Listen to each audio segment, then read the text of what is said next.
and gentlemen. I'm very pleased to welcome all of you to this exciting virtual event hosted by UNDP this evening that looks into Cambodia experiences and lessons learned in delivering social protection response during the COVID-19 crisis that has hit the country since the beginning of 2020.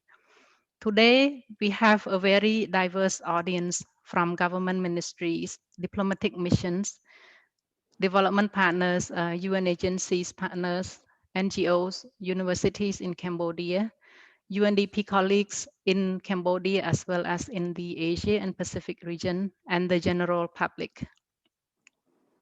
First of all, I would like to inform that the event will be conducted in English language.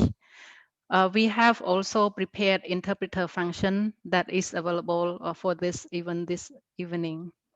In order to enable this function for participants who need translation, please, you will notice on the Zoom screen the globe sign with the letter, whether it's in Khmer or in English. So you can switch this option depending on which language that you would like to hear. But the main language for this event will be mostly in English. Before we begin, allow me to run through some of the important information about this event. This event is expected to run for 1.5 hours from 7 p.m. In order for us to manage this event in a smooth manner, we would like to request to mute yourself if you are not speaking. And this session will also be recorded. So for the purpose of sharing the knowledge from this session, we will afterwards upload the video in the landing page of the event and also on YouTube channels. If you have any technical difficulties or would like to raise question, please use the chat box or raise your hand function, and then we will let you know whether you are allowed to speak. I would like to also inform that all documents, PowerPoints, and the videos will be uploaded on the event landing page. And my colleague has already posted the link in the chat box. Alternatively, you can also go to the event landing page by scanning the QR code that we place on the agenda of this event. Next, I would like to quickly introduce the agenda of this event. Please allow me a few seconds to load the document. Okay, we see the document on our screen now, I believe.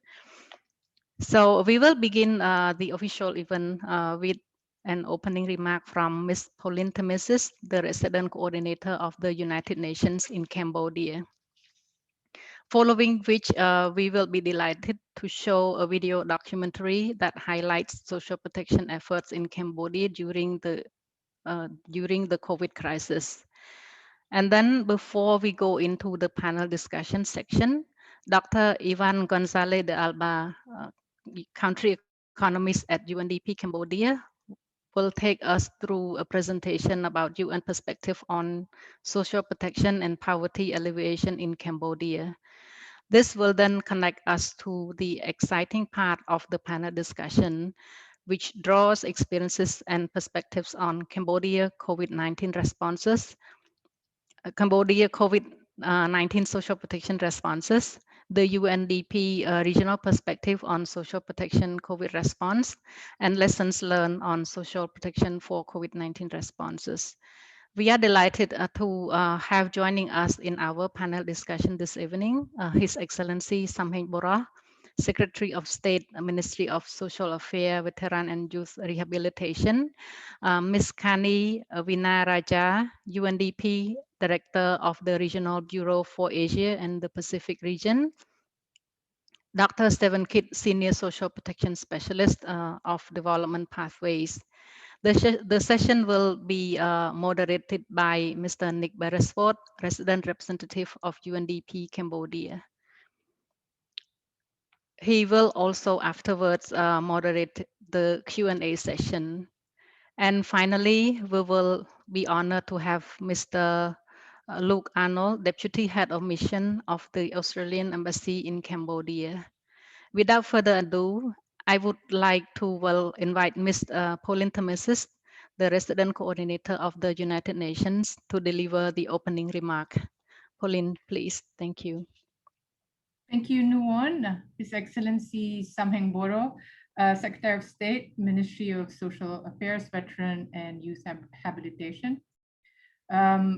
Ms. Kanni Wignaraja, Regional Director for Bureau for Asia and Pacific, UNDP Assistant Secretary General, members of the diplomatic missions in Cambodia, Excellencies, ladies and gentlemen, dear colleagues, good evening. We are all acutely aware that the COVID-19 pandemic is among the greatest global crises in the modern world.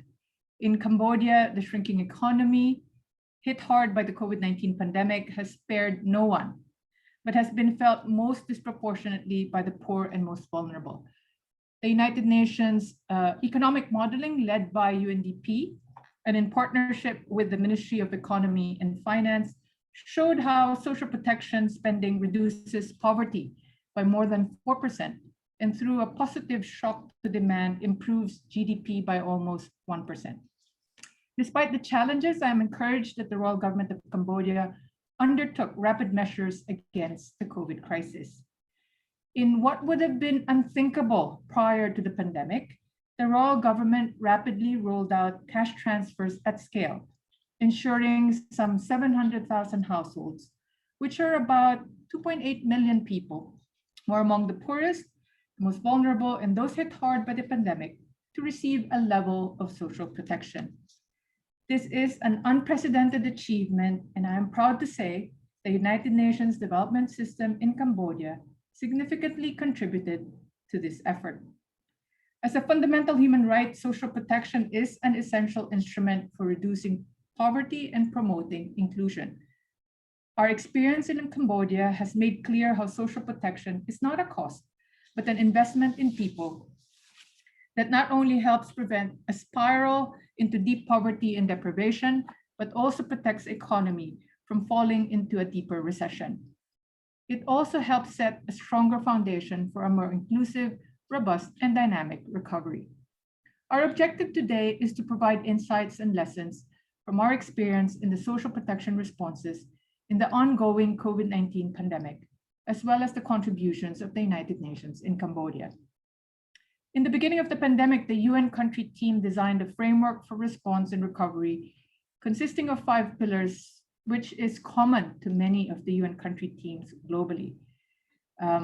Health first, protecting people, protecting jobs, livelihoods, ensuring sound macroeconomic and fiscal response measures, and finally, facilitating social cohesion and community resilience. The United Nations has worked hand in hand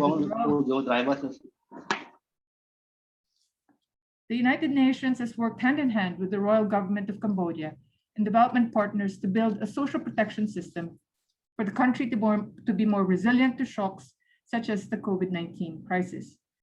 For example, with thanks to the support of the Government of Australia, the United Nations supplied the Ministry of Planning around 1,700 tablet computers plus software and supported training for field officers, which allowed them to quickly register families that had recently fallen into poverty as a result of the economic lockdown. UNICEF and UNDP are also working in partnership with the World Bank and GIZ to support the Royal Government to recalibrate the existing ID Poor system, the government mechanism to identify the poor and vulnerable households, to increase the precision of targeting for the poor and vulnerable people. While together we have assisted the Cambodian government and people in navigating the initial crisis, we are now faced with a greater challenge of a larger scale outbreak. This fast-spreading outbreak was a shock to the system and tested our preparedness. Curfews restricting non-essential and interprovincial movements, as well as implementing color-coded lockdown with little warning, took many, if not all of us, by surprise. More importantly, measures to control the outbreak took a toll on people's livelihoods, especially on those whose jobs were impacted by these measures. The United Nations raised concerns not only about the additional challenges created by the outbreak, but also the COVID measures put in place which distorted markets, heightened food insecurity and malnutrition, and also increased human rights concerns with excessive use of force and lack of clear channels of communication and feedback with the citizens. The larger scale outbreak and the measures to control it resulted in a humanitarian emergency that required the United Nations country team to respond in multifaceted ways and in a more agile and coordinated manner. Guided by the UN Socioeconomic Response Framework, we prioritized saving lives and preventing further transmission of the virus. At the same time, we needed to protect and safeguard human rights by ensuring COVID control measures complied with international norms and standards. And we needed to maintain close communication with the government to facilitate a coordinated and effective approach in supporting the most vulnerable. In all of this, we made sure that the United Nations provided concrete support along with advocacy and what needed to be done. For example, on social protection, which is the topic today, UNICEF, along with UNDP and GIZ, supports the government on the analysis and estimation of the potential scale and scope of the social assistance programs required, including the identification of beneficiaries of the programs and affected populations in the lockdown areas.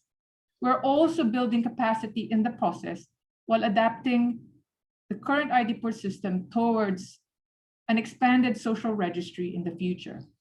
UNICEF, UNDP, and WFP will also create a systematic mechanism to identify who are most vulnerable beyond the current outbreak.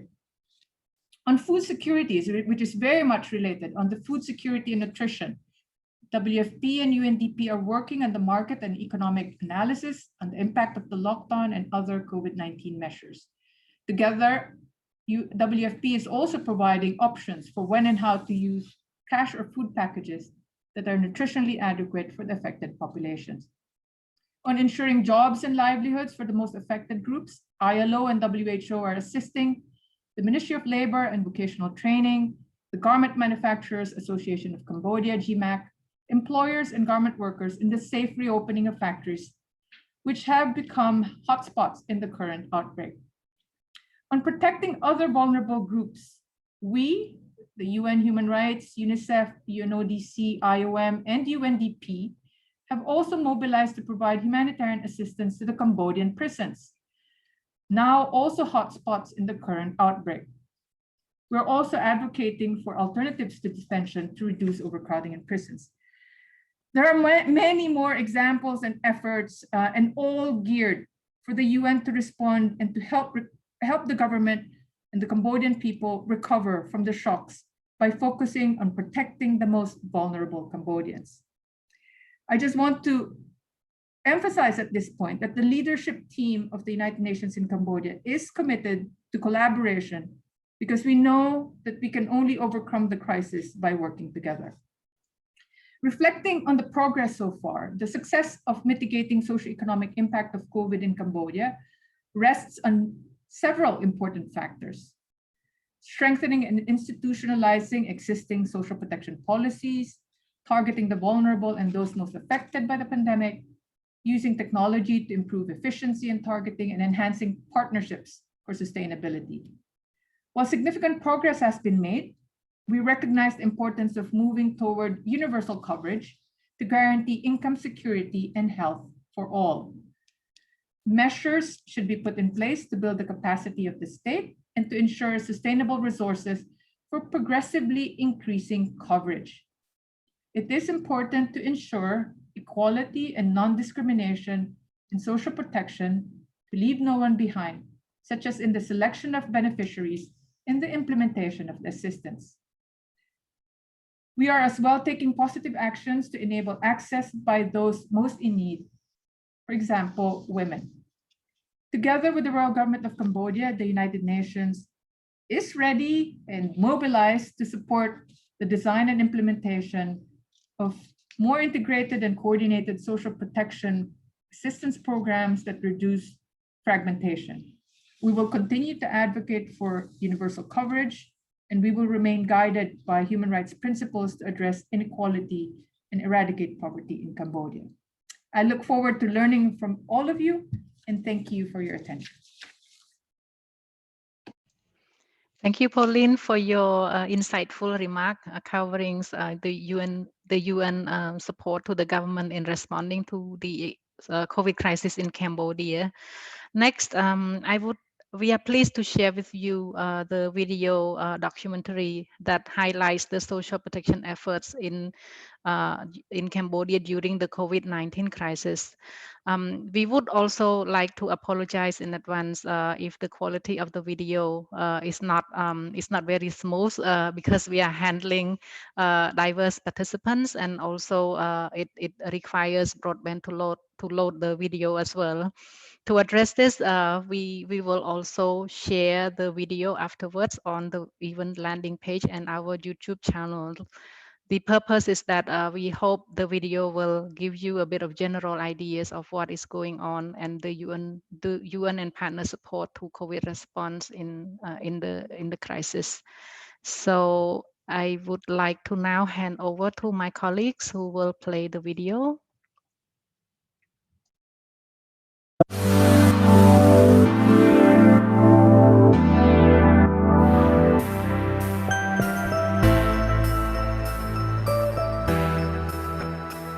The COVID-19 pandemic slowed economies worldwide, including here in Cambodia. Jobs were lost, incomes fell, low earners were hit hardest, threatening to push more people below the poverty line. So the moment COVID hit, what we realized in the most vulnerable group will be get hit the hardest. The Cameroon government start to look into our budget system. From there, 300 million were preserved. So with these budgets available, we were able to look into how to really support our family, the lowest quantile group. Without any stimulus interventions, UNDP research estimates the Cambodian economy could have contracted by as much as 4.1%. And the number of people living below the poverty line could have nearly doubled. But thanks to targeted cash transfers to the poorest Cambodians, the worst of these impacts were averted. Economic contraction was contained at around 3%, and significantly less people slipped into poverty.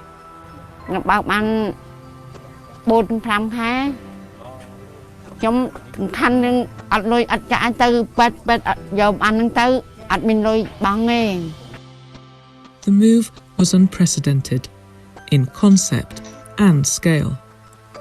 For the first time in Cambodia's history, about 700,000 of the country's poorest households received a vital lifeline of cash. In total, over $230 million were dispersed to meet families' essential and urgent needs. The speed of the response was also unprecedented, achieving in 3 months what would typically take 3 years to deliver, thanks to the use of technology at the commune level.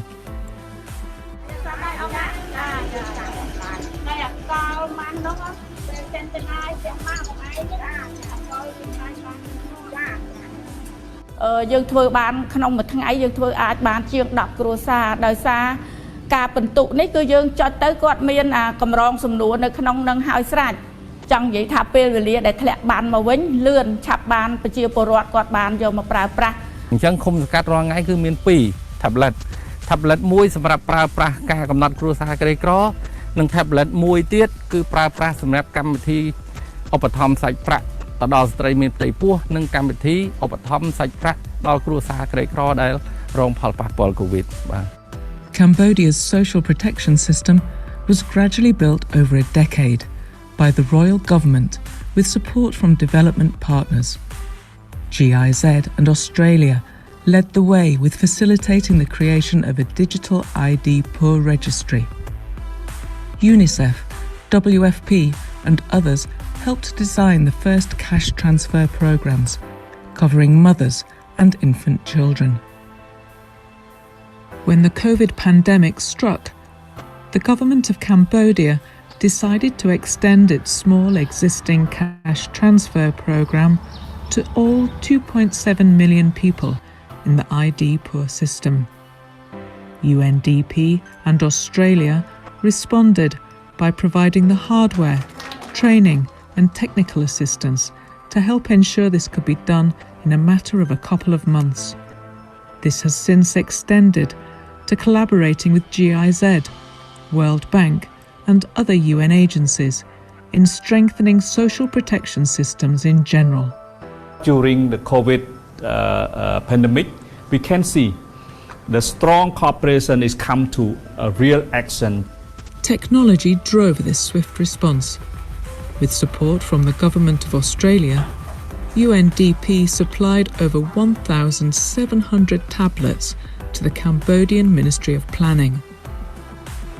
So the important thing about the ID Poor database is that it is a database that already exists and which Australia and the German Technical Development Agency GIZ have helped to establish over the past 11 years. So when the government decided to implement a direct cash transfer system, it was the logical choice. The app was licensed. Updates were made to the database and questionnaire so that in the future, more poor could benefit. ក្រសួងផែនការកំពុងតែរៀបចំដោយមានការសហការពី GIZ ជាមួយនឹង UNDP World Bank ហ្នឹងក្រសួងផែនការកំពុងតែពិនិត្យកែសម្រួលទៅលើបញ្ជីសំណួរឡើងវិញហើយសម្រាប់ដាក់ឲ្យដំណើរការនៅក្នុងឆ្នាំ2022 The quality of our data, ODID poor data, improve. Even including the system and the quality of data. And the people, they appreciate because they are poor, we identify them. And then they come to the system and receive equity card which can receive cash from the government. This is the very important lesson learned during this period. Tablets were deployed in 1,650 communes. Field officers received training on data entry, enabling them to quickly register families that had recently fallen into poverty as a result of the pandemic slowdown and were in urgent need of assistance. ការដែលការពារបានមិនឲ្យប្រជាពលរដ្ឋធ្លាក់ចុះបន្ថែមទៀតចូលទៅក្នុងភាពក្រីក្រនេះគឺជាការចូលរួមក្នុងការមិនត្រឹមតែផ្ដល់ការគាំពារដល់គ្រួសារដល់ប្រជាពលរដ្ឋដល់មនុស្សសមាជិកគ្រួសារប្រជាពលរដ្ឋទេប៉ុន្តែជាការផ្ដល់ការគាំពារដល់សេដ្ឋកិច្ចទាំងមូលផងដែរ The Cambodian experience is important. It shows that improving social protection is a springboard to accelerate poverty reduction and an investment to increase growth, particularly when the economy is suffering. ដែលមានចាត់នៅរំភើបខ្ញុំមិនដែលបានលោកអ្នកណាឲ្យខ្ញុំម្ដង 152,000 រាល់ខែទេ ហើយសម្រាប់ចៅទៅរៀនអីបើចៅនេះក្នុងនេះមានរូបចៅមួយនៅហ្នឹងឯនេះ ចា អញ្ចឹងចៅអាចទៅរៀនអីអត់មានត្រូវបង់លុយបង់អីទេណានិយាយបានហ្នឹងដឹងប្រយោជន៍បានហ្នឹង ចា បាទកុំឲ្យកាន់បានហ្នឹងឲ្យដឹងថាហ្នឹងសម្រាប់ដល់ឲ្យទៅប្រាប់គេថាបានហ្នឹងសម្រាប់ទៅបើកតលុយចឹងបានហ្នឹងទៅពេទ្យអីបានទាំងអស់និយាយអត់អស់លុយទេ To build on lessons learned, UNDP is already piloting a new flagship program to empower people to graduate out of poverty. The new graduation-based social protection program, I think, is an important step forward in expanding what social protection can do. Communities, families, households can become more resilient by having an asset that they can build up, a productive asset. That might be farmyard animals, that might be some micro business. And we think this is a very smart investment in terms of people's economic potential. So we're making sure then that social protection is not just about protecting people now, but providing them the wherewithal, the capacity to be able to protect them and their families as they move forward.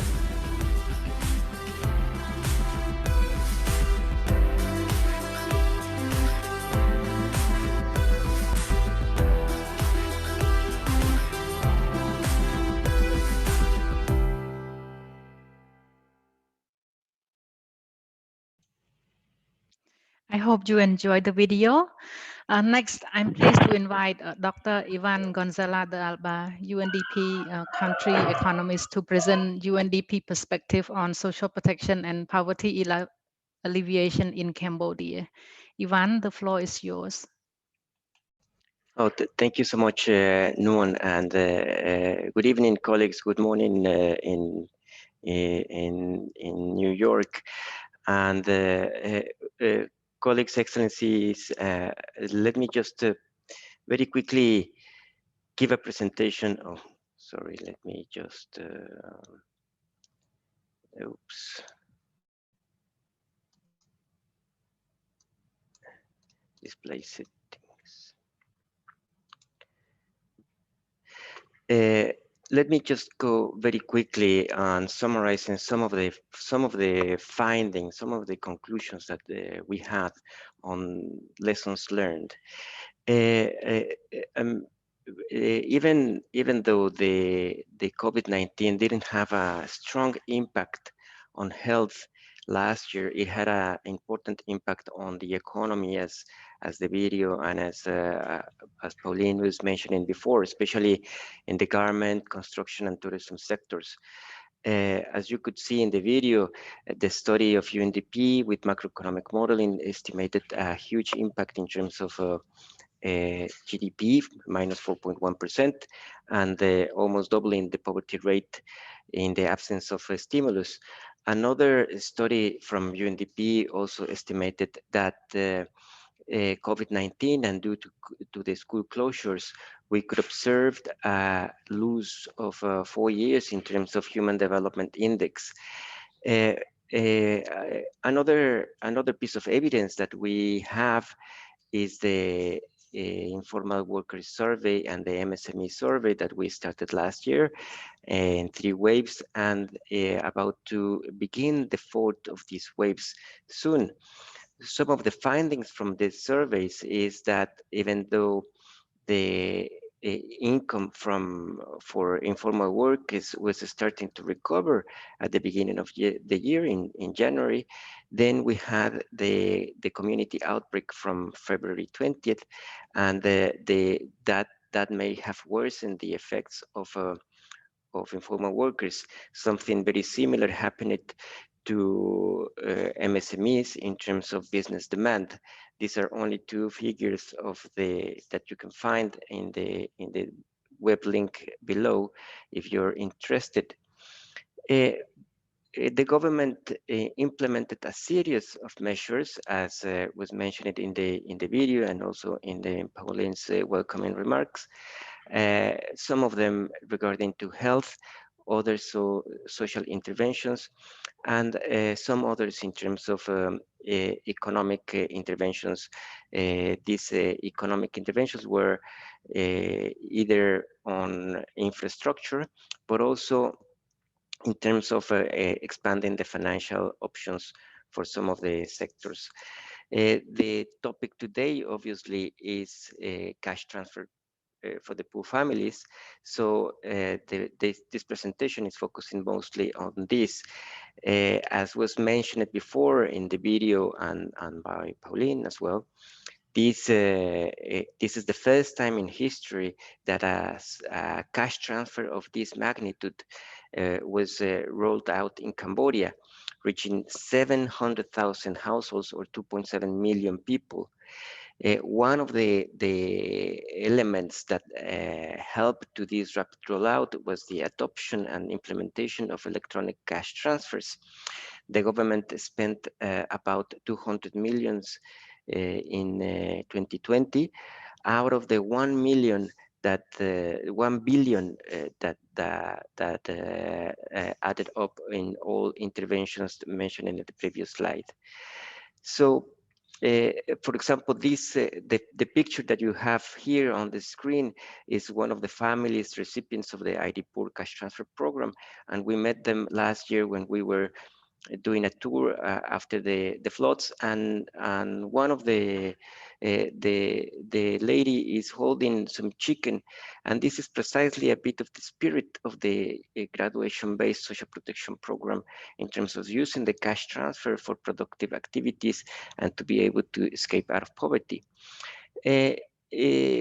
Basically, as just to emphasize that this rapid rollout was also supported by UNDP. UNDP played an important role in terms of acquiring the 1,700 tablets for MOP, and that allowed them to move from paper-based data collection of the beneficiaries to digital data collection.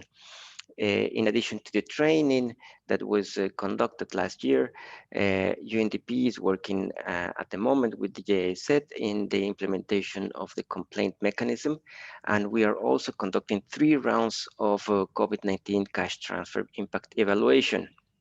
I'm going to say something a little bit more about this cash transfer evaluation. Is the methodology used in this for this evaluation is a propensity score matching.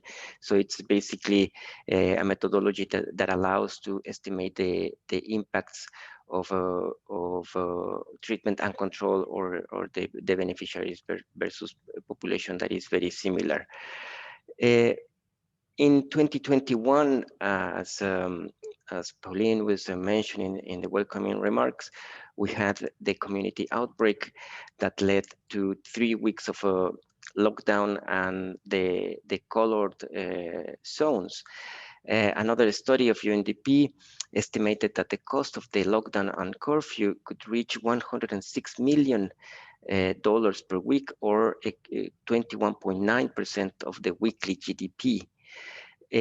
Social costs are also considerable of this lockdown, and that's why the Royal Government of Cambodia considered the implementation of additional social assistance measures, not only in terms of keep ongoing the cash transfer that was that started last year, but also food distribution in lockdown areas and also post-lockdown social assistance programs.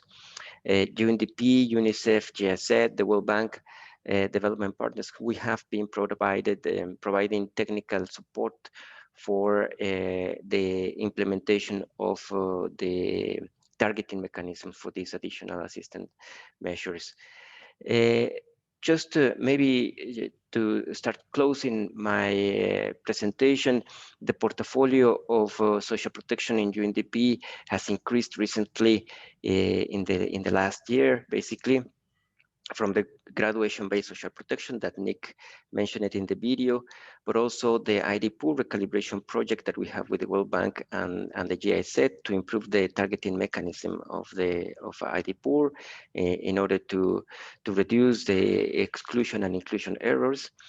Last week, UNDP signed with the Ministry of Foreign Affairs the operationalization, an MOU for the operationalization of the national aging policy, and with the ILO, we are working on a project on the missing middle and the formalization of workers. Regarding data, we also have a couple of very interesting projects and innovative ones. In particular, we want to replicate the experience from UNDP in the Philippines in terms of using artificial intelligence and machine learning for poverty mapping. What you can see on the image in your left-hand side is the poverty incidence mapping of the poverty incidence using traditional data or the household survey, but then when combined with artificial intelligence and machine learning, we can get a much more granular information regarding poverty. We are also supporting the government in terms of we have in the pipeline the production or the estimation of multidimensional vulnerability index based in the Al-Qaeda Foster methodology. And we are also exploring the possibility of implementation of a cryptographic dash function social registry for CSOs. That would be a technology very similar to blockchain. Just to finish my intervention, I want to share with you a sneak preview, a snapshot of what has been the impact evaluation that we're doing in terms of this propensity score matching. We have preliminary results from the second wave, and this is information that hasn't been publicly shared before. So this is a primer on this. And basically, we have a significant results in a number of indicators: food security, child education, savings, debt repayment, etc. But then we wanted to share with you one that is very important in terms of the households having enough rice to eat. Rice, as you know, here in Cambodia is the most important food item. So their blue bar is those with the treatment, or those who are recipients of the ID Poor cash transfer program, and control group are a population with very similar characteristics who are not recipient of the cash transfer.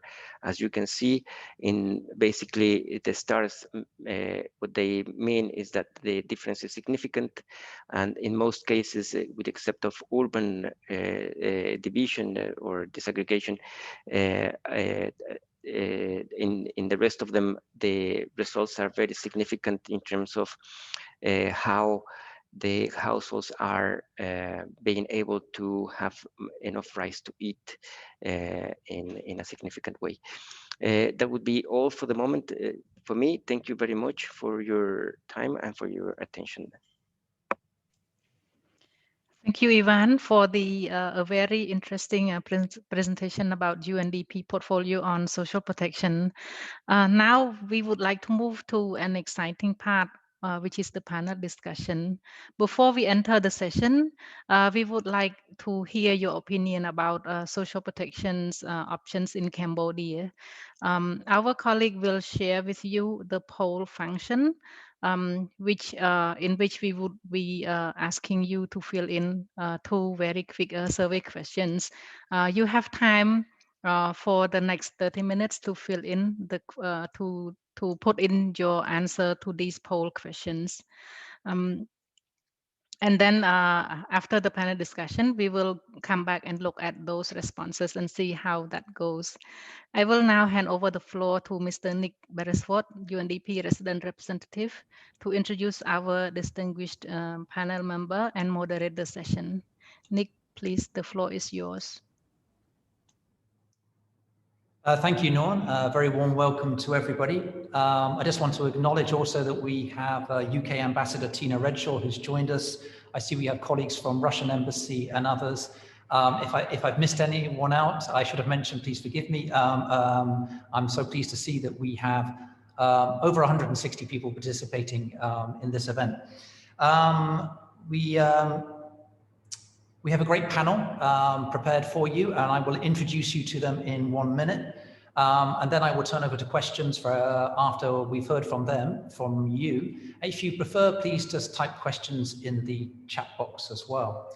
So let's go to introduce our first panelist, and that is His Excellency Samheng Boros, the Secretary of State for Ministry of Social Affairs, Veterans and Youth Rehabilitation. You saw Excellency Samheng Boros in the video just now. He's been a leading light in the development of social protection policy here in Cambodia, a close colleague with the UN partners here. And Excellency Samheng Boros, I just want to start off our conversation as follows. So we saw how this cash transfer rollout happened in very quick time. 560,000 households at first, coming up to almost 700 now, nearly 3 million people. And this was a remarkable achievement. The UN and other partners gave some help, but the heavy lifting and the cash itself, that came from the Royal Government. And so my question is, what are the lessons you draw from this experience? And how has this changed the perceptions of social protection within the Royal Government? Good evening, Nick, and good morning, Kanni, I guess. Hello, everyone, your colleagues. Can you hear me well? I guess, can you hear me well? Thank you. We can hear you fine. Right, that's great. Okay, so what's going on here? I think, Nick, do not making, I would say that you have to give yourself a bit more of a credit. I think you said that we did the heavy lifting, but I think the partner here, especially Arno, Australian Embassy, have been working very hard. GIZ with UNICEF, UNDP, and even Pauline here, the UN coordinator of Cambodia, has played a pivotal role in helping support our system in Cambodia. So to answer your question, rather, what was a lesson learned, and at the same time, how does it change perception of the Cambodian people or the government itself? I believe if you actually understood correctly, I think Arno or the Australian Embassy within the video had detail about our poverty identification system. It was created in 2007, what it was. So, but the idea of creating this poverty identification system, first, it was based for just to know what is your lowest quintile is.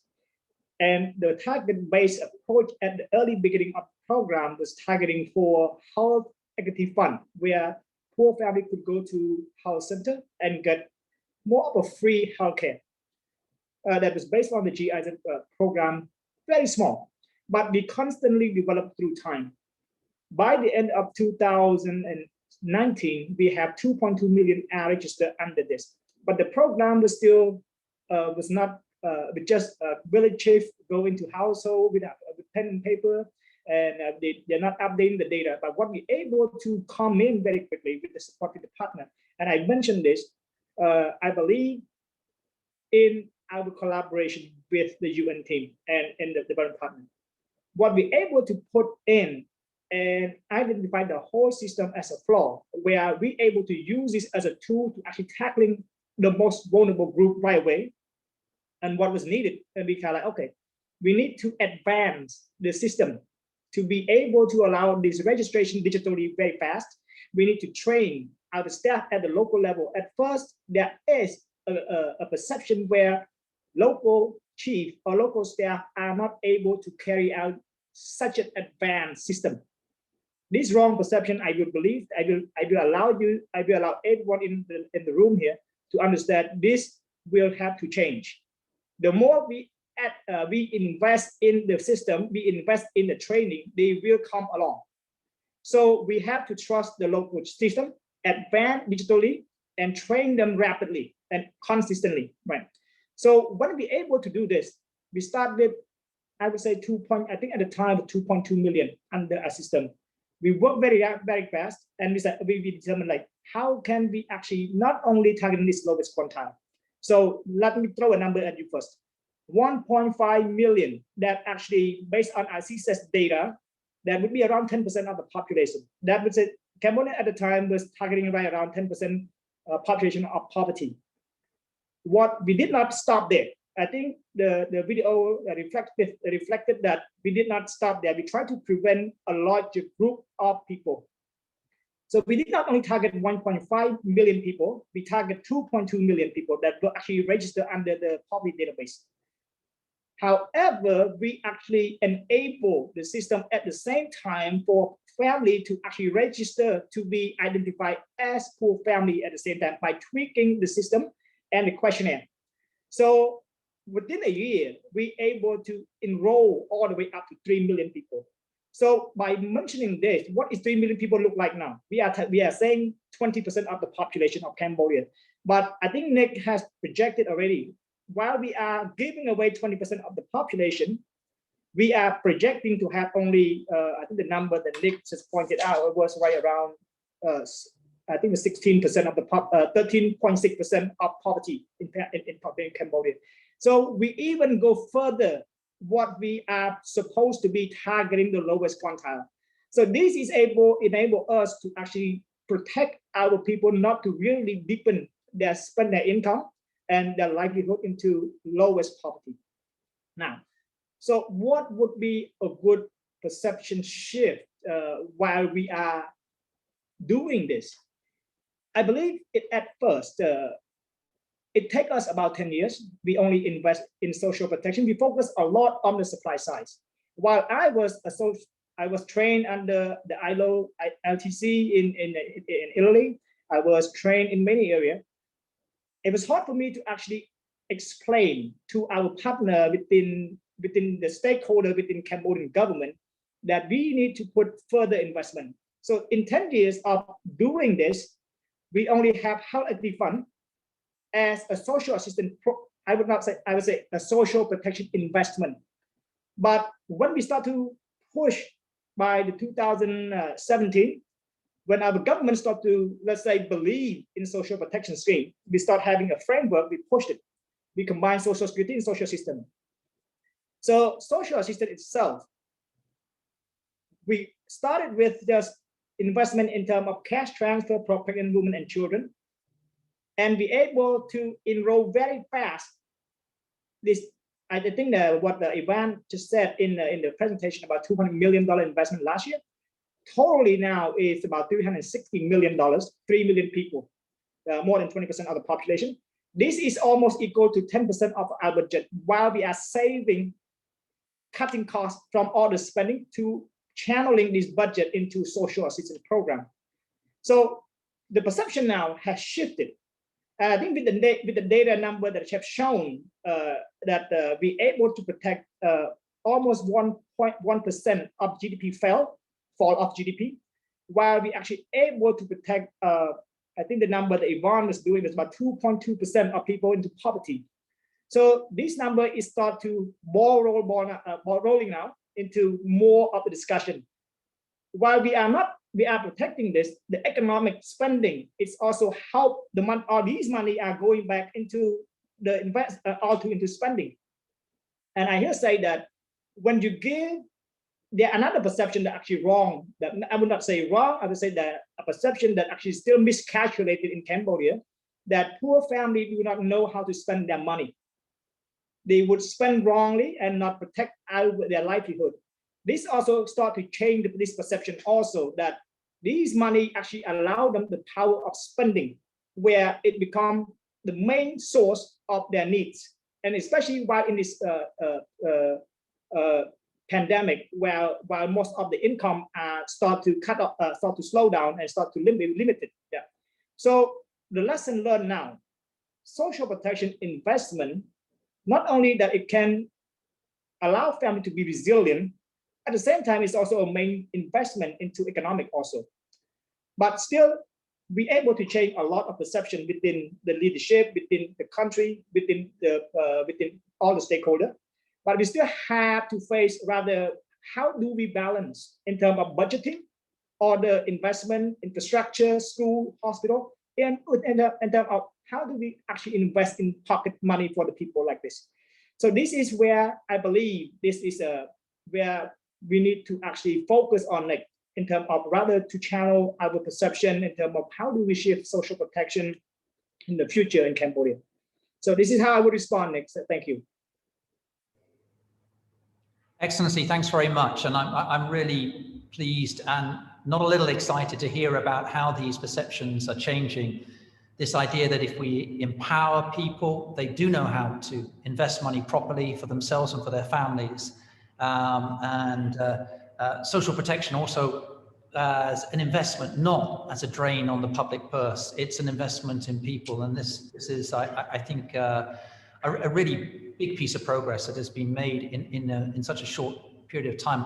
I'm going to turn now to our next panelist. Kanni Wignaraja is the United Nations Assistant Secretary General.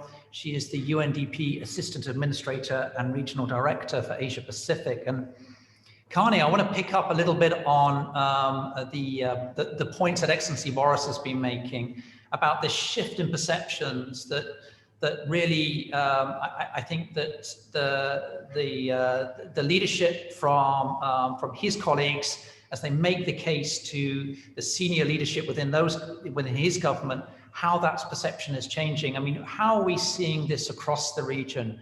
Are we seeing other examples that may be relevant to Cambodia, a lower middle income country, where the changing perception of social protection, the realization of the systemic changes and what these policies can achieve? Kanni, can I hand over to you? Thank you, Nick, and also thank you, Your Excellency, and also the previous speakers, Pauline and others, because you've set the stage, you make it easy to provide a comment that comes maybe also from looking at what we've listened to and learned from around the world. And into that mix is what we've learned from Cambodia. So I think it's to say that what is being tried in this country and being delivered now is part of that global learning. Let me just pick a few things, I think, that particularly from our region in the Asia Pacific, what we've seen recently on social protection systems. So first is that there is really, it's just is like with education in the early years, a really well-designed and implemented scheme of social protection that takes a life cycle approach. We see that it keeps amplifying and extending human skills and capabilities. So it's in that sense, one must look at it really as a gift that keeps giving. And that's important, I think, to center in making the case continuously to those who make decisions on budgets, as the Secretary of State said.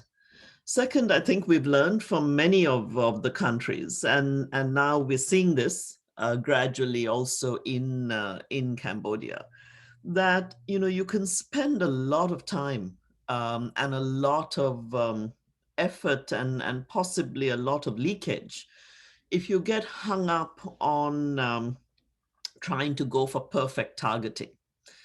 And so there's a benefit to also saying, maybe if you look at large categories, you just go as close to universal as possible, without disincentivizing the will to work or the desire to innovate. So you do need to know who you want to benefit from this scheme. And different countries have taken different approaches to this. It's hard to say there's a right and wrong to it, because it is so locally context in that. But the closer one can come to universal coverage, we've certainly seen it's better. Maybe a third lesson is that there's certainly, and this I can say with more definitive base of evidence, that the myriad of ad hoc schemes do not match up to having a standard architecture and a standing architecture that provides a more kind of secure and reliable measure of delivering on social protection. And it certainly cuts out a lot of costs and leakage. And maybe two others. One is that the cash at the end of the day does go down the best, and the trust that people at the end of the day make the right choices for their families. Now, that doesn't mean that it does need to be only cash. It can and must be often complemented with other schemes. So health insurance schemes, fees exemption for small businesses, essential healthcare, education coverage. This is not an either or issue. And that kind of, it's that collective basket, if you wish, that in our region and across the world seems to work well. And the last one is that this has to be workable and affordable over time. So this stays the course. I think the Secretary of State said we had first looked at this as 10 years. This has to go well beyond its fiscal choices and a revenue model, if you wish, that has to really be workable and affordable over time. So it's not just a give from government, but it has to be matched by a robust system of contributions a blend of public and private financing that allows it to live over a longer period of time. Back to you, Nick. Kanni, thanks very much. I like this phrase, a gift that keeps giving. You anticipate my question to our next panelist when you bring up this issue about don't get hung up on targeting. And so I'd like with that segue also to turn to our next panelist.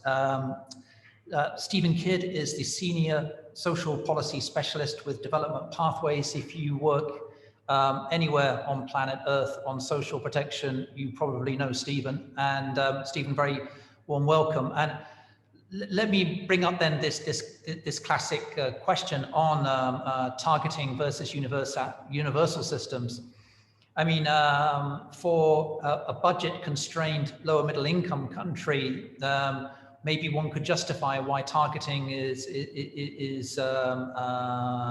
used. But what are your views about how a country like Cambodia might be persuaded to move more towards universal systems? Stephen, over to you.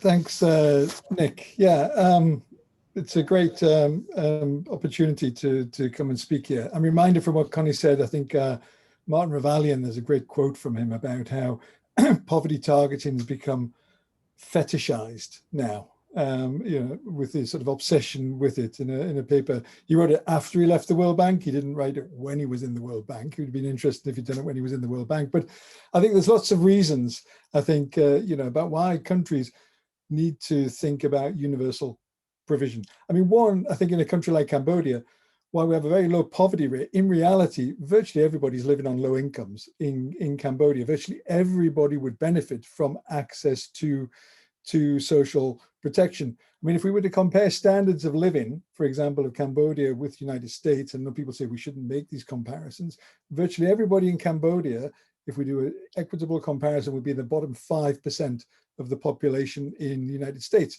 which is regarded as those living in utter deprivation in the United States. Yet the United States has just introduced a almost universal child benefit, recognizing on the basis that most people in the United States would benefit from a child benefit, as I did, and I'm looking forward to my old age pension, right? So most of us who are better off than people in Cambodia benefit, and we know we benefit from access to social protection. So why should we deprive everybody else from that? And we also know that household incomes are very, very dynamic. We can't talk about a fixed group of the poor, that's a fictional construct, or the bottom 20%, because that changes all the time. Analysis we've done in other countries, for example, in Indonesia, shows that the so-called bottom 20% change every year. About 40% of people change. It's very, very dynamic. As a result of this, we can't do poverty targeting effectively. There is no country in the global south that has effectively done poverty targeting. Errors are at best exclusion errors of 44%, but in countries like Indonesia, which has spent hundreds of millions of dollars in improving its targeting system, you're getting errors above 70% exclusion amongst the target groups. So one thing, it's impossible to do. And the problem with something that's impossible, it comes out as feeling often people very arbitrary and very unfair when you're doing that. And you're in danger of undermining trust in government. That's one of the big problems, I think, of poverty targeting.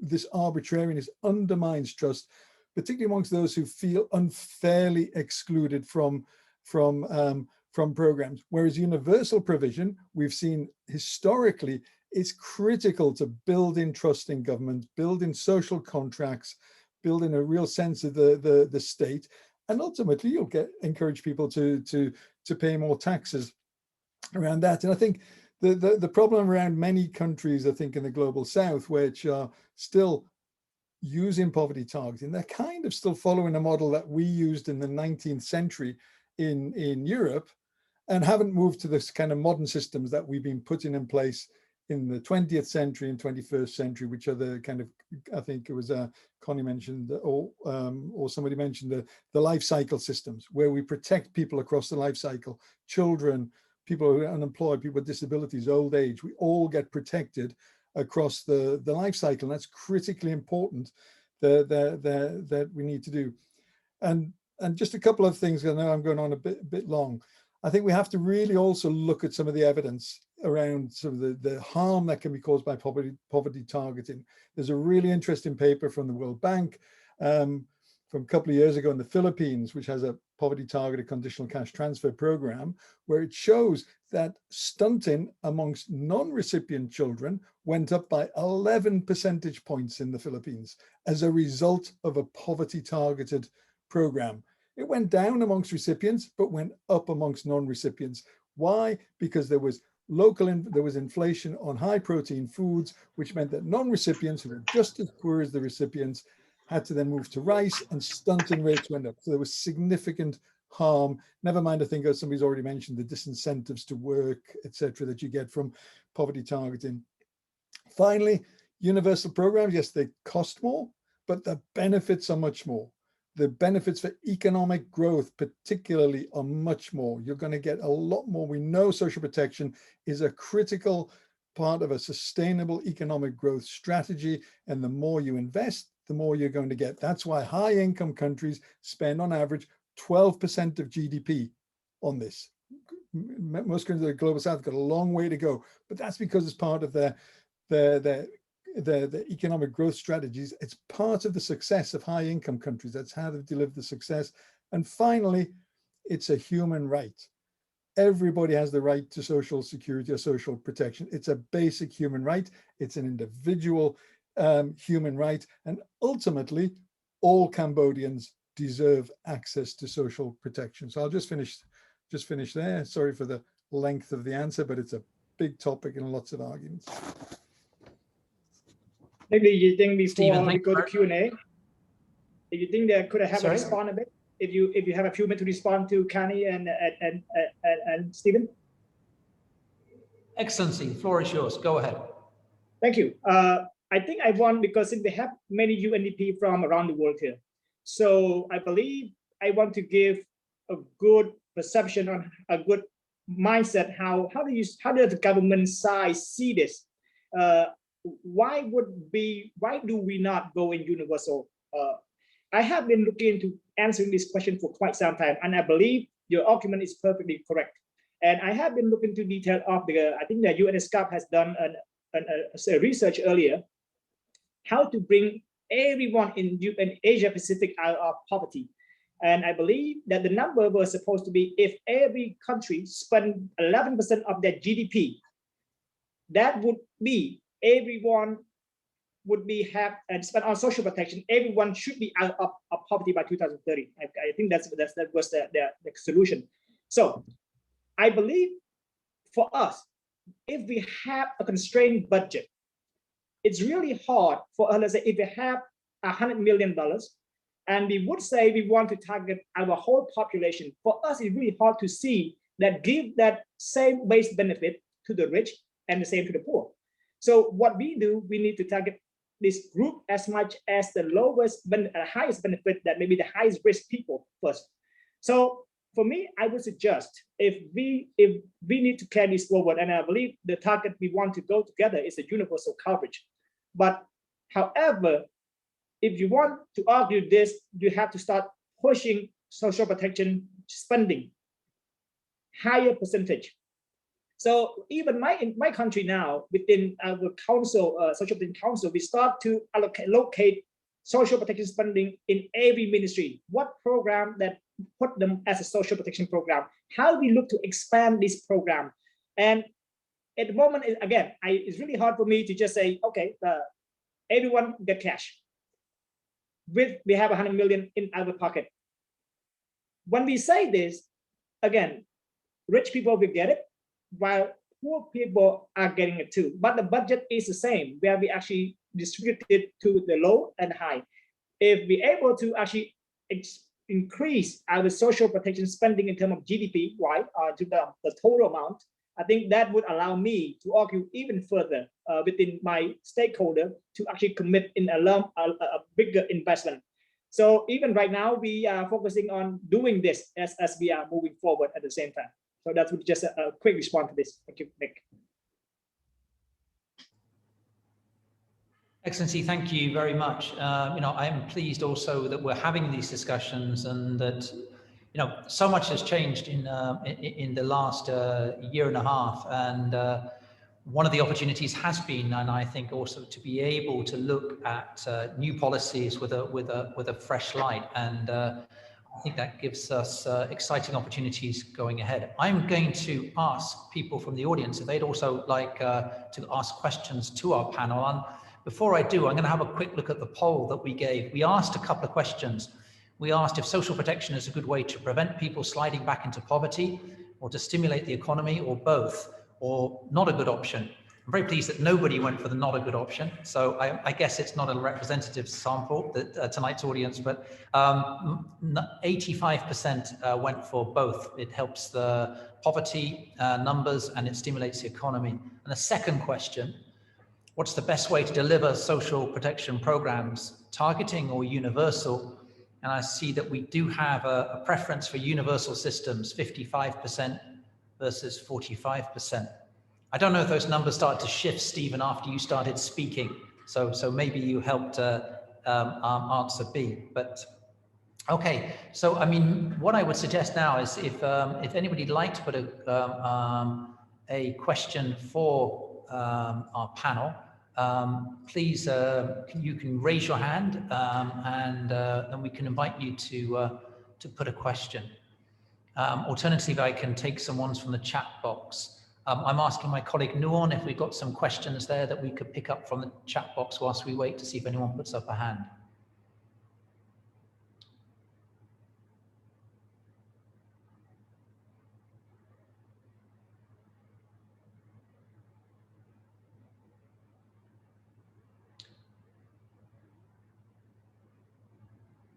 Okay, one question I saw from Nick Booth about, which I think was actually directed to Ivan, which was how did we compare recipients of cash transfers to non-recipients of cash transfers if everybody in the ID poor system was supposed to receive the cash transfer?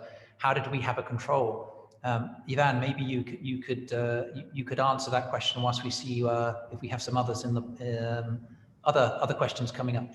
Over to you. Sure, thank you, Nick. Actually, we had an exchange in the chat, and what I was saying is that well, important to clarify that the methodology that we are using for the impact evaluation of the ID pool cash transfer is a propensity score matching, so it's not experimental. We didn't deliberately gave some the cash transfer and some other didn't.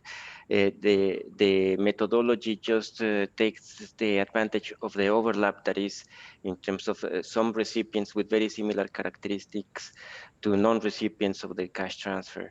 So we compare between that group when we find that overlap. Nick was asking how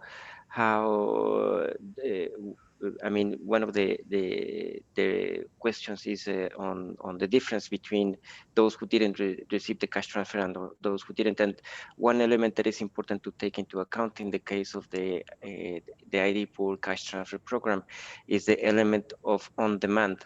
So not everyone actually requested the cash transfer. No. Over for the moment. Thank you. Thank you, Ivan. No one, do we have any questions in the chat box that I'm missing? And colleagues, please feel free, put your hand up and ask away. Hi, Nick. There is also a question about the exclusion error of the ID pool targeting system from Bettina. I will read the question out. What is the exclusion error of ID pool targeting the poorest 20% of their intended category? Maybe that's a question I could direct to Stephen. Stephen's been working with us on some of the social protection systems here. Stephen, what's inclusion and exclusion errors on the ID4 from some of the work that you've been doing? Otherwise, I can also ask, I could ask Ivan as well. Over. Yeah, thanks, Nick. So you put me in a difficult position here. So we have assessed it first against incomes, but not yet against consumption. We're doing that this week, but against incomes, the exclusion areas were very, very high. I think above 60-70%, and they were particularly low coverage amongst the very, very poorest. That was using the latest household survey data set.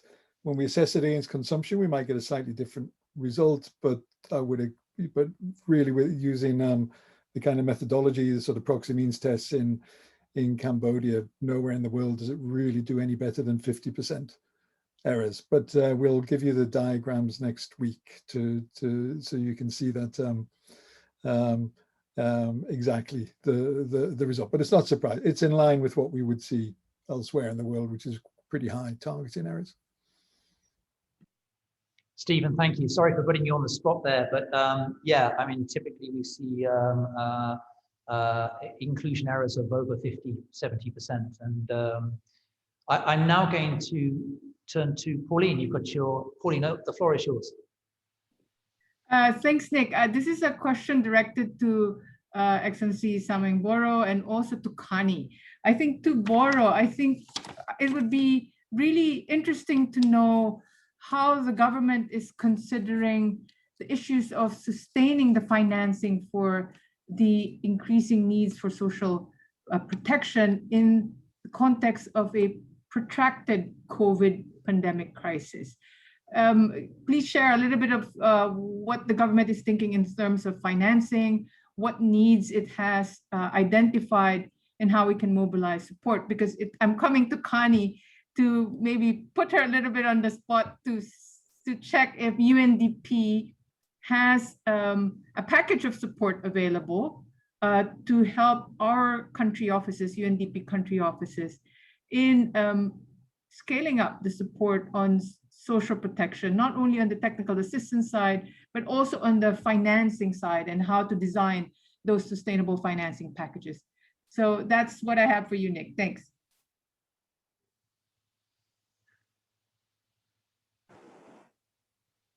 Did you want me to respond, Nick? Yo, sorry, yes. Excellency, why don't you start and then I'll hand over to Kanni. Yeah. All right, thank you. Thank you, Pauline. I think this is a very good opening floor for me to actually open a bit more in terms of what we want to do next. So I think we discussed this quite a bit now with Nick and Pauline. I think Stephen also mentioned that in the inclusion area or the area of the identification system may be quite high amount number, which means there are also inclusion area and also exclusion area. So for me, for our government, we also recognize of course, the percentage may be different here, but we do believe that there is an exclusion and inclusion area. So what we have been focusing on now, with discussion with Nick and UNICEF, and GIZ, of course, how do we expand the social registry? How can we look into a bigger informal worker that actually not there?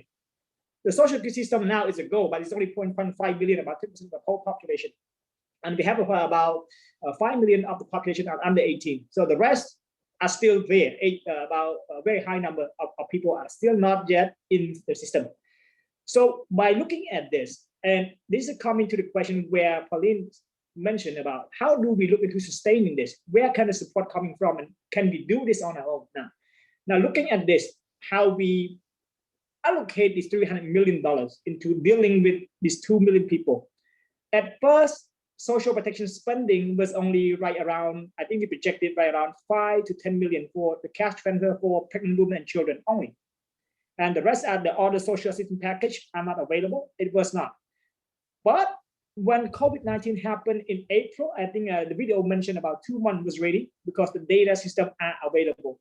But what we did there, we have to sit all ministry down, readjust all budgeting, allocate unnecessary budget to move into social assistance package.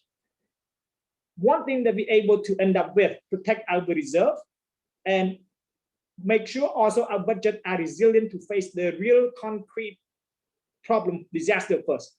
So from there, we're able to allocate, I think my budget are very small compared to other countries. So we're able to allocate almost 25% just to handling social protection. So But again, by the end of 2020, we did not touch our reserve. We were able to maintain budgeting through the course. Now, how do we sustain further? 2021 tax revenue was still okay. We are not yet we did not drop tax revenue. Budgeting was able to be consistent. So budget also allocate frankly is about consistent to last year. So it means that the budget spending for the same group of people are still available. Two things we need to look into now. If the economic hit further, there should be a larger amount of people should come into the support. Second, the revenue would be dropped in 2021. What would happen then? So this is the balancing act that we have to maintain now. So for us right now, we, based on the projection for economic next year or this year alone, I think we'll be able to maintain. We working, I think many other partner, World Bank, ADB, even IMF, they constantly staying there next to us. If any budget need loans or any are available, they will make themselves available. So right now, in a sense of protecting the social assistance program, I would say it's a good balancing act that we have to maintain. And likely before, right now, we just have a council, social council meeting just about yesterday, I think 2 days ago, and we committed to extend this program about further now. I will not announce it until we have the time to approve, but will be extended for a few more months. So then what it means now, it's the idea how to maintain this. But again, I think when Pauline asking, rather can I give the floor, I will give the floor to Kanni now. How do we sustain this? And the future is already, in a sense right now, we are looking into a phase out system, a phase out step. If the economic start to come back, there would be a program that will be in place. It's called a family package program where UNICEF have been play a main role in terms of helping us pushing this program. So now you see that we are phasing out into lesser support for our people. And this because of the budget constraint and also the loss of revenue if projected likely. So this will play that big key role. So now I will say that if Kanni can offer any support, we love to have that. And I think Nick and Pauline know, and we work very close to each other. Everything that we do, we consider together. We follow through any support, any problem, we discuss each other. But I think that's all I can give a fair evaluation for the system at the moment. Thank you. Excellency Boros, thank you very much. And I think we've put Kanni on the spot maybe too much on this because also just for the record, quite a lot of funding came through directly from UNDP onto this social protection program, and it wouldn't have happened without support from Australia and together. But Kanni, over to you for a few final remarks before I hand over to Luke. So, you know, Your Excellency, you certainly have put me on the spot because when it comes to Pauline and Nick, I can ignore them, but I really can't ignore you and your request. But let me speak to the financing piece of this. And I do want to take from what you and Stephen Kidd and others have said, which is that the North Star has to be universal coverage. We have learned this in country by country by country. And the inefficiencies alone with targeting could actually, ironically, provide for universal coverage. So it is a hard political choice, but let me try and make a case for why it isn't as hard a fiscal choice than we all feel in the immediacy of making these choices. Because so where's the money, right? And this is going without the option of saying, well, let's just print more money or get into unsustainable debt. So if I take those off the table, there are a few ways in which that package of a more sustainable financing approach to social protection works. And one is a politically tough one, which is what you spoke to and which Cambodia is starting to do, which is you've got to reallocate within your current budget. If I look at a number of countries in our region, just by reducing by half, not even removing, the fossil fuel subsidy, this carries a universal social protection system. It is just, we've gotten used to certain budget lines that have been there forever, and we've not questioned the extent of some of these subsidies. I'm just only picking on the fossil fuel subsidy. In fact, in many of our countries, till recently, just the subsidy to the tobacco industry, for example, was huge. So a hard look at subsidies that allows you to reallocate into social protection as an investable opportunity is a key one. The second is that countries that have put a sovereign wealth fund behind this, that blends both public and private sector contributions, has really been able to move with that kind of sustainable financing approach behind it. And the design of sovereign wealth funds done together with our partners is something that we certainly would work with you on. The third is taxing the wealthy. I see it in the chat. This is something north and south that is there. The wealth accrued by both the high net worth individuals, but also of big businesses, is something where it gives you more fiscal space. Fees contributions. This again is, so it's when it is about, it works with, let's say, insurance schemes. That goes in, the contributions go into the sovereign wealth fund, and that generates then the ability to keep this going. And then the last one is in all of our countries in the region, there is a significant leakage that goes both formal and informal, in fact, because of the way our systems are set up that allows money to just leave the country very quickly. And the leakage is both within the country, but also heading out of the country, just plugging those holes. I remember President Mbeki, we did a study with him for 6 countries in Southern Africa. And the leakage, the capital flight through informal means and corrupt means was so significant. It could have paid for a whole lot more than universal social protection. It could have carried universal health coverage and free public education all the way through tertiary education. That was the cost of leakage. So it was 3 times ODA to Southern Africa. And I would posit that this is not just Southern Africa, that this is part of our region as well.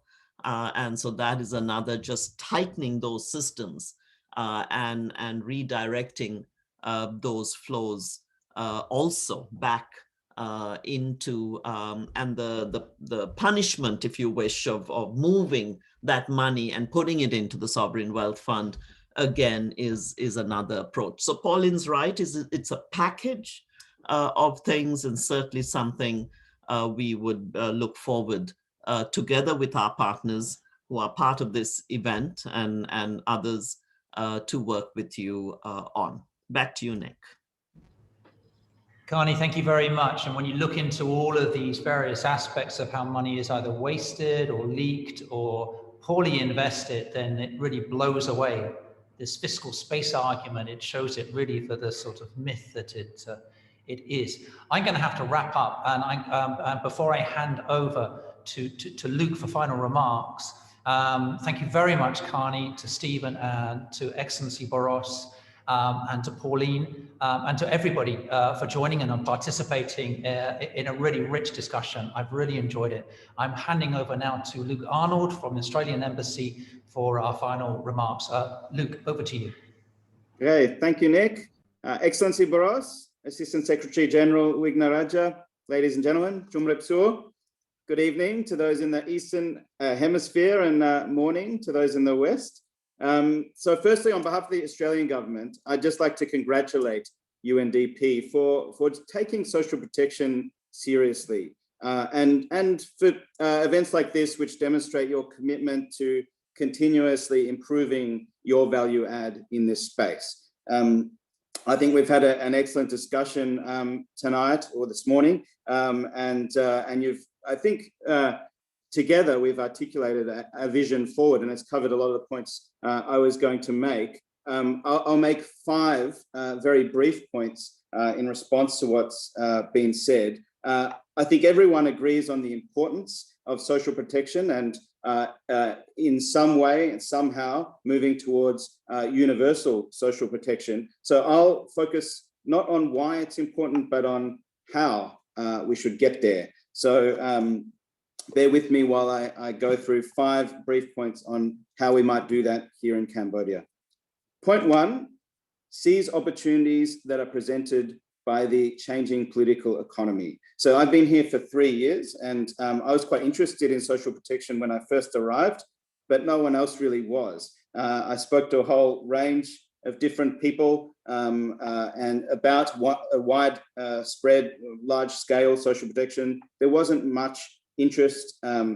We got the standard responses. It dampens incentives to work. It's financially unsustainable. The point Excellency Boros was making about some people having a misperception that the poor don't know how to use cash to meet their ends. But I think UNICEF's pilot just before the pandemic, and then certainly the pandemic, has massively changed the political economy for social protection in Cambodia. We've now seen $300 million of Royal Government of Cambodia money dispersed, and we've seen it give incredible local economic stimulus. We've seen it ensure community cohesion during this pandemic. I had the privilege of attending the launch of the emergency cash transfer. Many of you were there as well. And at that launch, Samdech Prime Minister Hun Sen said that this will ensure no Cambodian starves on my watch. And I think from the Prime Minister down, there's a growing realization that this is a legitimate way to win votes. And we should support that, that political imperative to get this right. I think we need to seize the momentum, not revert to pre-pandemic approaches, and continue to build that political support for social protection even after the pandemic subsides. I think development partners can do that in a number of ways. We can commission surveys that demonstrate the social, the economic, and the political benefits of social protection. We can promote dialogue, engage in dialogue with Cambodian policymakers, listen to their needs and look for ways, solutions for responding to them. We can continue to provide a platform for civil society to get behind this really important agenda. So that's point 1, seize the political economy opportunities.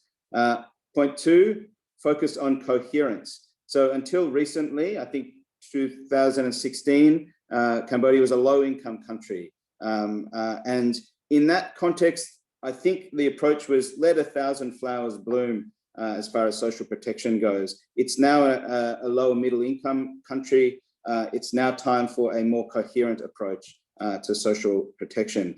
So that should, I think, involve positioning the ID Poor registry as the central registry. I think, as Excellency Boros has said, it will need to involve bringing informal workers into social protection schemes. I note that the ILO estimates that informal workers comprise over 85% of all workers in Cambodia, so that must be amongst the highest in the region. And of course, we need to move towards universal health coverage. And Kanni very articulately made the point that this is not a hard fiscal choice. I think universal social protection generally shouldn't be a hard fiscal choice. Universal health coverage, even more so. The benefits of investing in health almost always speak for themselves. We can do that by expanding the Health Equity Fund benefits package, and of course by bringing the missing middle in. And as Stephen has said, the missing middle here really, they may not be absolute poor, but they're very much in need of support. So point 2, focus on coherence. Point 3 is avoid fragmentation. Now that's really the flip side of point 2, but it's really to emphasize that we're going to find it hard to see progress if we have different registers, different benefits packages, different payers. We really need to avoid that fragmentation. And sometimes development partners, and I'll admit, as a representative of a donor, sometimes we are part of the problem. And so we need to do what we can as development partners to avoid fragmentation, work closely with each other in support of the Royal Government of Cambodia's agenda. And I think UNDP obviously does have a mandate to bring people together in this space. And I think that's a real opportunity for UNDP. I think under UNDP's convenership, we might see greater harmonization of development partner efforts in this space moving forward. I certainly hope for that. So that's point 3, avoid fragmentation. Point 4 is move quickly. So anyone who's lived in Cambodia probably realizes that things generally move slowly here until they don't. So I've been amazed at how quickly things can move when they start moving. So we as development partners in particular need to be ready to respond quickly to opportunities as they arise. I've been really proud of how quickly Australia's partners in the social protection space have moved, including GIZ and UNDP.